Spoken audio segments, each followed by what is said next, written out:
Hello, thank you for watching this edition of On the Move with Lady Kate. It's a beautiful day in Maryland, and what an opportunity to introduce a series, a financial planning series. As a community, how are we doing planning for those unforeseen circumstances? And I'm so excited to be joined today by none other than Mr. Kenneth Epie. Welcome to the show. Thank you. Welcome. We're very excited to have you, and I know you have a lot of knowledge to share. For those who don't know, Mr. Kenneth Epie is from Cameroon. He was born in Cameroon, and he has lived in the United States for over 40 years. And he is who I call a true African American. Wow, welcome, sir. We are so excited to have you. Thank you. Yes. I want to thank you for inviting me to your show. Indeed. I mean, this is a great audience here. Thank you, guys. And just want to explain to you guys a little bit about myself. You know, like she said, I was born in Cameroon, and I've been here about 40 years. That's a long time. It is, indeed. So, I believe if I go to Cameroon again, I'm just going to be like... You're going to be a stranger. I'll be a stranger in my own motherland. Yes. You know, but the good thing is, you know, migrating from, you know, Africa to America... Right. It's something that when you look back, you ask yourself, why did I do it?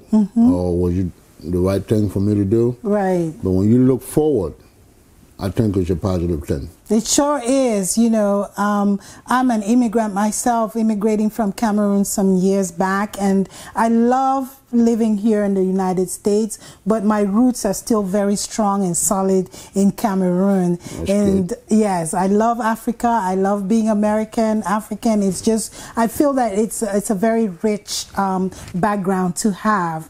But we are here today to look at something that is very, very important to our community.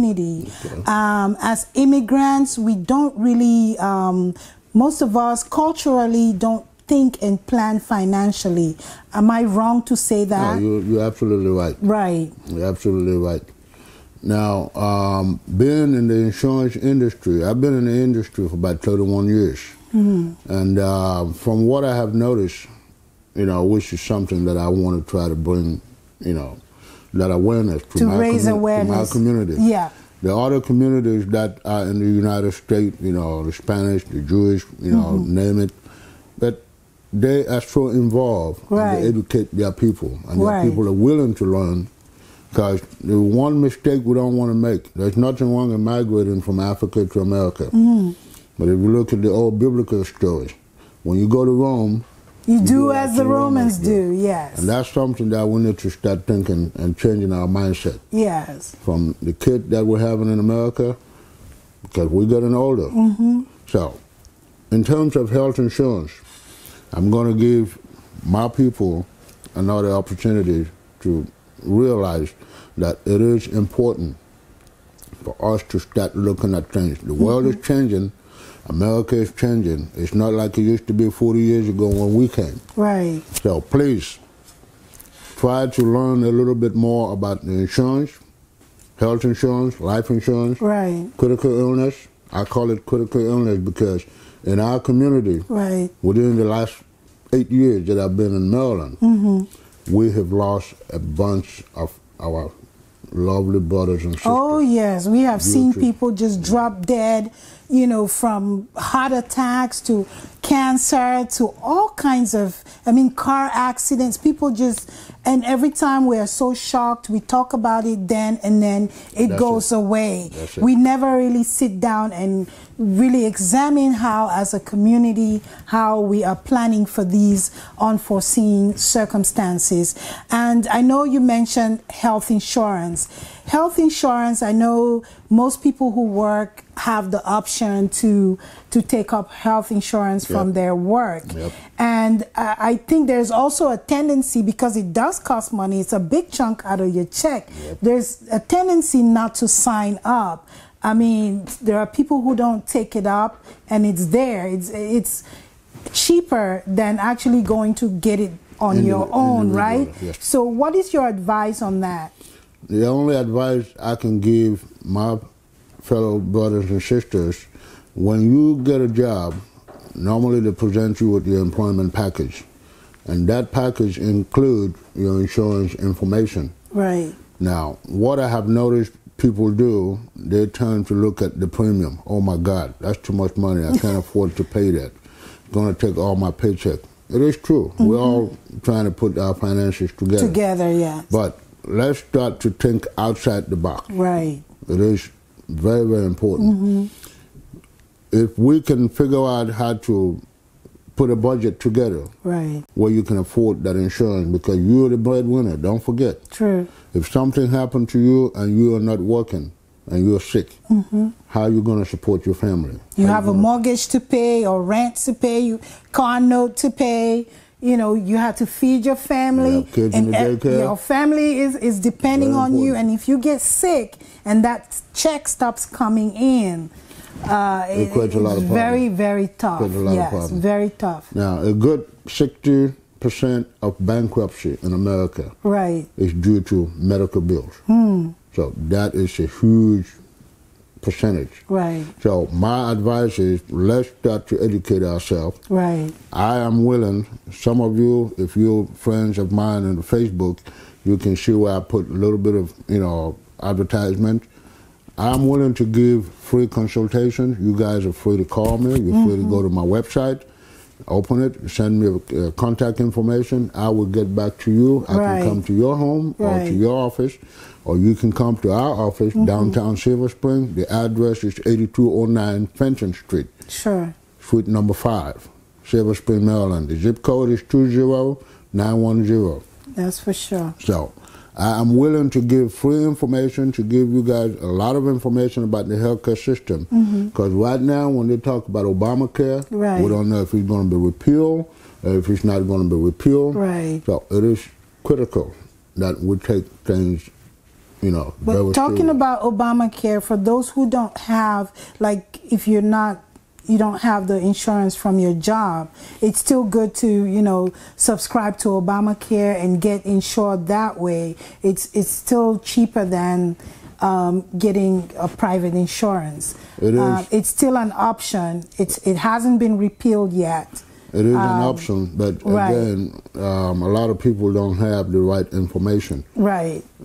There's certain rules and regulations for you to qualify for Obamacare. Right. So you may want to call your local, and find out, get more information on how to enroll. So if you call me, I will be able. You can help with that too. I will be able to explain that to them. That's awesome. Yeah. As a nurse, I'm a nurse myself, and working in the health profession, I have seen, the impact of not having health insurance. When patients go to the hospital without insurance, you get the basic treatment and they get you stabilized and you head on home. And anything could happen to you at home. We've seen friends who have died at home, Cameroonians who have passed away at home, who were in the emergency room the night before.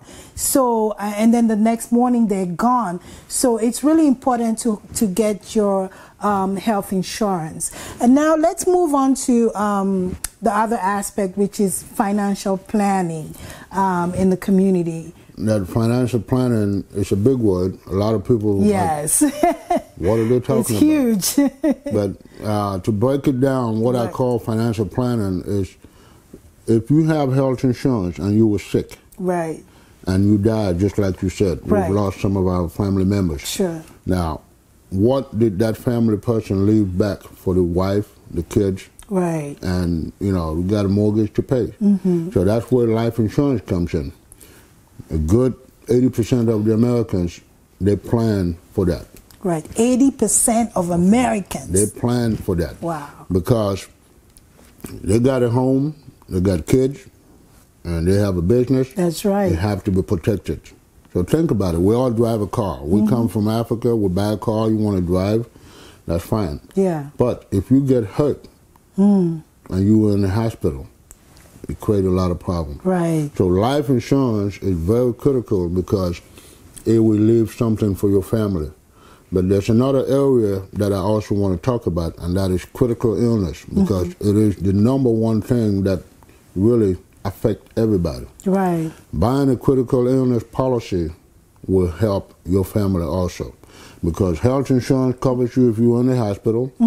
Your life insurance pays if you die, but the critical illness pays you lump sum cash, anywhere from 50 to 100,000, whichever one you took. Right. So, thinking about it, let's say you had stroke and you were in the hospital and you can't work. But the insurance company, within 10 days, got information that you're in the hospital for stroke or heart attack. They immediately cut you a check for $50,000 if that's the policy that you selected, or another check for $100,000. You getting paid for being sick. You did the right thing. That money right there you can use to take care of other little stuff. Sure. You can use that money to pay your health insurance, your life insurance. So you keep up with your premiums, you keep up with your premiums, your mortgage, and all your commitments until you recover. To go back to work. That's right. But you know the good thing? Yeah. Everybody said money is green. With that amount of money, that emotional stress that most people get from being sick, believe me, you recuperate faster because it is in the mind. That everything is taken care of. Because if you can't meet up with your commitments, it causes a huge amount of stress, and that could in turn impact your journey to recovery. Yeah, that's right.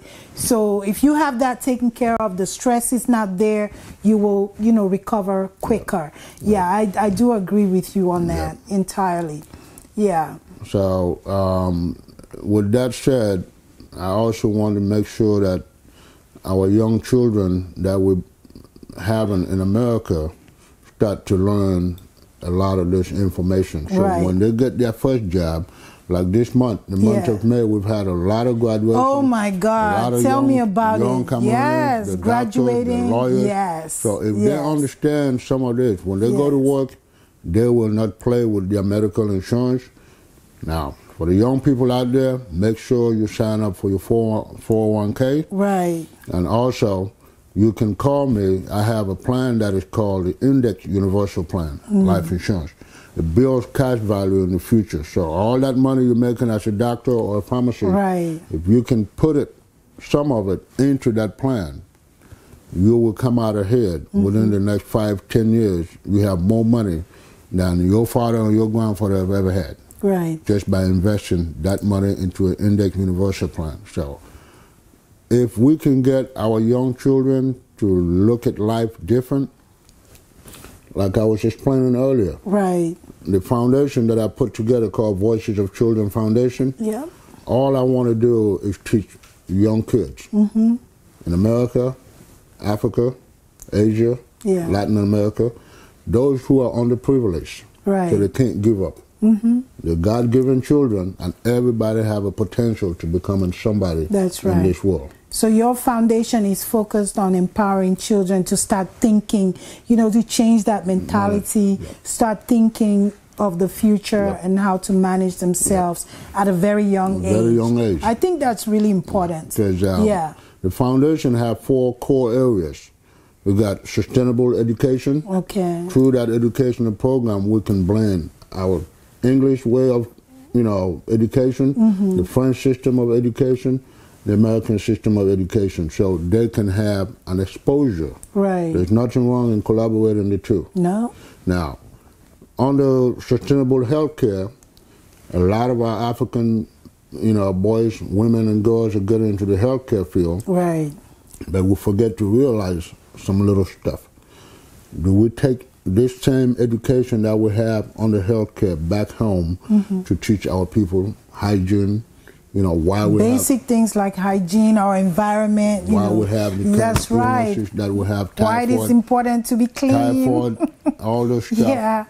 So when you look at some of this, you know, when that foundation is launched, you guys are going to be happy that I put this stuff together. That's wonderful. The kids are going to be happy. That's wonderful. Because, you know, it's time for us to start giving to our children. That's true. Because if we can teach 100 kids on sustainable education agriculture, healthcare, and technology. Right. Because technology is what is taking over now. That's huge.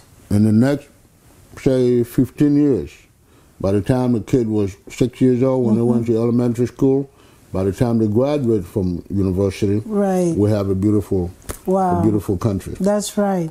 So that's wonderful. The Voices of Children Foundation is about raising kids with a different mindset. Yep. I think that's huge. That's great. And it's going to impact the next generation. That's what we're looking for. That's right. So, you know, the members of the audience may want to reach you to see if, you know, if they can work with you, or you can help them to set up their financial plans, or, you know, help with health insurance if they don't have it, or even get involved with the Voices of Children Foundation. So how do you think they can reach you? What's the best way? The best way, you can call my number, 240-779-3747. Or you can go on my website. I have www.kenandkeninsuranceagency.com. If you go to the Contact Us page, when it opens up, you can leave your contact information, and we'll get an email right away, and we'll be able to get back with you and answer all your questions. So on the Voices of Children Foundation, it's in the making. It's in the making. And it's going to be launched anytime soon. Right. When we're ready for that fundraising, I hope I'll be able to invite some of you, and you guys can tell a lot of your other people, so we can all get together. But one good thing that I want to let everybody know, when you come to the page that says donation, right, I have set it up where everyone, including the young children who are 18 and above, they can become a member. Right. $1 membership, that's all we ask for. If you want to pay $12 for the whole year, you can donate $12. But all we ask for is $1 membership fee. This way we can have enough money to be able to help these children. They have good blackboards for them, the teachers, to write. They have good tables and chairs for them to sit, so they can have a roof over their head. I mean, you guys know how some of our elementary schools look like back home. Oh my God. So we want to be able to see if we can make some of these changes. Yeah. And another thing that is very, very important, we're going to have a program that we're going to call a book drive. We're going to have a barbecue and a book drive. So you guys clean your house. All the books that you're not reading anymore in your house that you're not using, your mom and dad, your kids, we need all this. That's right. We can send containers to Cameroon full of books, and the schools, and the elementary schools, we want this kid to be able to have varieties of books where they can read, and that also help their knowledge. Sure. Because knowledge is power. Knowledge is power. And that's what this show is about. On the Move with Lady K, bringing you knowledge that will transform the way we think, will transform our community. Thank you so much, Mr. Kenneth Epie. And I hope that, you know, the information you've shared will benefit one or two people out there. A whole lot. A whole lot of people out there. Thank you so much. It was great to have you. Thank you for inviting me to your show. Thank you.